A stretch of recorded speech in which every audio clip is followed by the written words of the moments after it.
Hi, welcome to Sumery P. Today I've got a gluten-free bechamel sauce or white sauce, and I'm also making it plant-based or vegan friendly. One of my viewers, Nonya, hi Nonya, this is for you. You requested a simple bechamel sauce that's not only gluten-free but also plant-based. So here's my version of it. So I'm going to do 2 tablespoons of olive oil as my first step. And I'm just going to turn on my hob here. And you can use a plant-based non-dairy butter if you've got that. I don't have any here at the moment, so I'm doing it with olive oil. And in here I've got 30 grams of flour, and I'm using half tapioca and half white rice flour. I always like measuring things with the scales just to be a little bit more precise. Now I need to make what's called in French a roux. We need to get like a smooth paste. And if you're playing around with flours and oils and stuff, if you find that it's gone like that, just add a little bit more of your oil. So I'm just going to add another splash just to try and get the right consistency. So that's probably 2.5 tablespoons of oil. Because you need to make sure if you don't get your starter right, then it's tragic.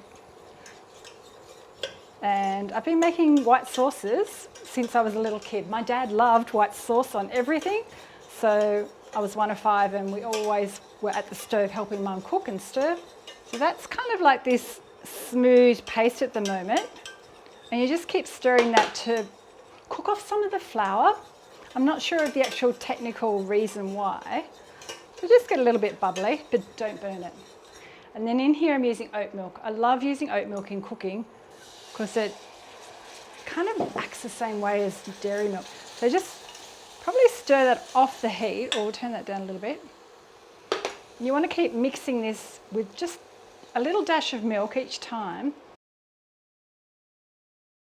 It's really important not to let it go gluggy, but I've stopped my camera to show you. So it's gone a bit gluggy. Let me just try and save this. Okay, I'll keep stirring and hopefully I'll knock out all those gluggy bits. I'm a one-man filming person here, so it's kind of a bit tricky sometimes. If you find that you have messed it up and it's gone gluggy, you can always use like a little hand blender, like a Bamix, to try and smooth out any lumps. Oh, and here I forgot to tell you, I've got 2 cups of milk, or 500 mils. 500 mils. Sometimes I talk too fast. Okay, it's getting smoother, which is great. Now whilst I'm stirring, I'm going to add a little bit of salt, so a pinch of salt, and a little bit of black pepper. And not completely necessary, but I love adding mustard to my sauce. So at the moment I've only got this greeny mustard, so I always add a little bit of mustard. And just a sprinkling of nutmeg, or if you've got fresh nutmeg, you can grind that in. It's about 1/4 teaspoon, or actually it's 1/8 teaspoon. And I'm going to add what's called nutritional yeast. That's like a pretend Parmesan cheese, which is vegan friendly. And so it's 1/4 cup of my notes. So I'm going to do just 2 tablespoons. I'll adjust that in my recipe. This is optional. You can leave it out if you don't want it, or if you can tolerate cheese, you can add a little bit of Parmesan cheese, but I like it. It's, what's the box? The package says it's got a nutty, cheesy taste, and it's made with an active B12 ingredient. So that sounds good for you. Just making sure that's all melted in. I'm going to drop the temperature back slightly. We've turned our white sauce into a funny color because I added the mustard. So if you're a purist and you want it white, don't add the mustard, but it tastes great. And also the nutritional yeast makes it go a little bit funny in colour. Just before we add the last bit, I'll just let it thicken a little bit. That's the final pouring of the milk. So the bechamel sauce is all made, and I'm just going to let it sit and cool.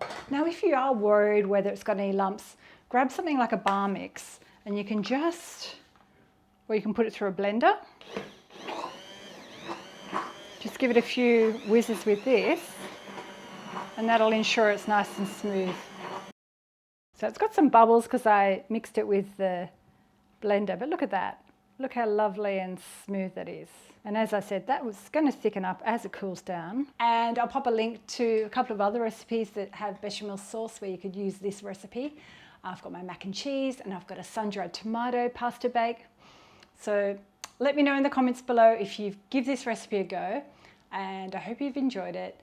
Hit the like button, don't forget to share it with a friend, and I'll see you next time. Thanks for watching.